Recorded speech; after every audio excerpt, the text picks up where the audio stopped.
going to find out about a Muslim that was raised from the dead in the morgue.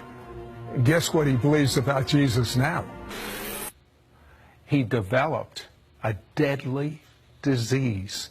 Tell me about that, Nasser. I got very sick, and it started off with blisters on the side of my neck. And by the morning, it had grown to blisters half inch in size on the side of my neck. They examined me and they said that his immune system has shut down. This is spreading across his body. We can't do anything about the hypothermia because the brain had cooked itself, and they said I would probably be dead by the morning. You hear this horrible report. Yes. You're a Muslim. Yes. Did you prepare?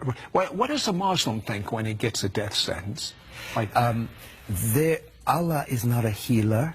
Muhammad is not a healer, so we don't turn to Allah to heal us. We assume that we're going to die. But I was afraid of death, Sid. I was petrified of death. Why? I didn't know what was on the other side, but I was afraid of it. And the very people that I had my faith in, my trust in, were those doctors. And they had just given up. What do you do when the people you got your trust in have given up on you and left you to die? In fear, I cried out. I said, God, if you're real, don't let me die. That's what I cried out. Muhammad didn't come, Allah didn't come, but that night, in that room, there appeared a figure at the end of the bed. And this person... Wait a second. Had you ever seen something supernatural like this before in your entire life? Never. This is your first time? Yes. Okay.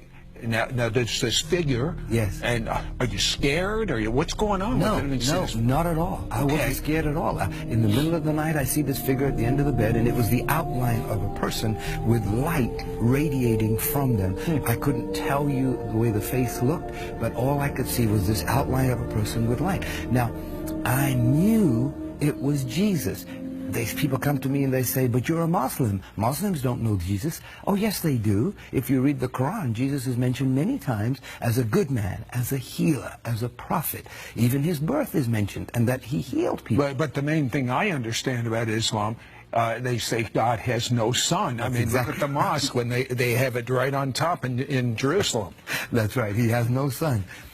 Well, this person that appeared said two things.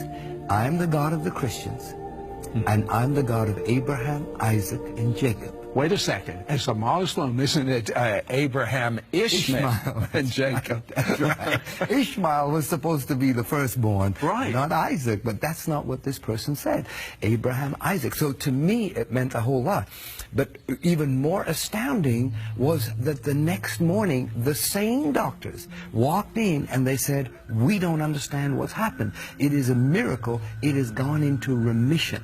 Instead of spreading, they are starting to decrease. Now, when they said that to you, what did you think? I said, look, I don't know what to tell you, but there was a person. You told them? Oh, they're going to put you in a mental ward. I told them there was Jesus here, and he healed me. And a Muslim saying that, they're going to put him away. They didn't believe me.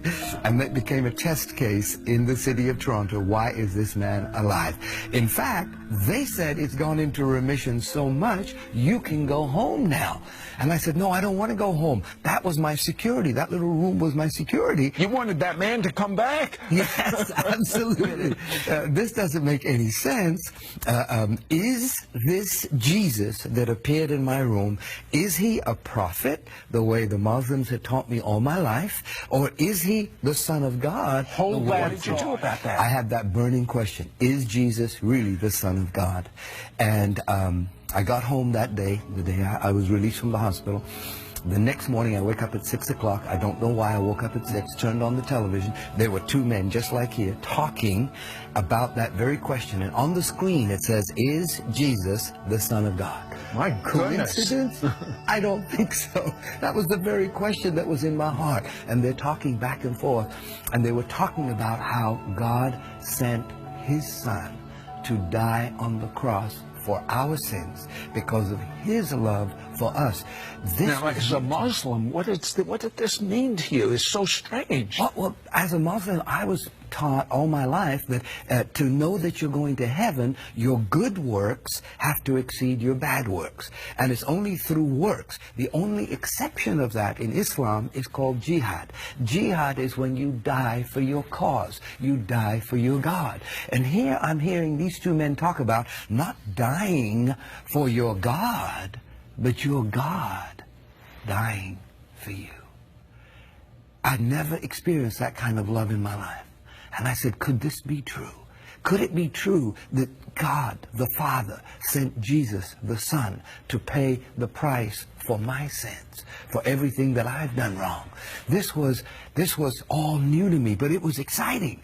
And these men were talking back and forth that yes, Jesus is the Son of God, and yes, it is documented that he walked the earth, and it is documented that he healed, and it is documented that he died on the cross and paid the price for the sins of all men. So what happened with this horrific disease that you had? Well, that day when that program finished, I got on my knees. They led me in a prayer. I asked Jesus to be the Lord of my life. I found a photograph of the way I used to look, and I started praying to this Jesus. Can you make me look like this again? I had looked 75 years old. My whole face is aged. 5 days later, I woke up at 5 o'clock in the morning. The doctor said, don't scratch the blisters, they're contagious. But I saw some on my pillow, so I must have scratched them in the middle of the night. I got out of bed, stood under the shower, said for an hour and a half, every single blister from the top of my head, my face, my ear, my neck, my shoulder, fell. And the skin was red like raw meat. And the doctor said I would have white blotches, but as you can see, there's no blotches.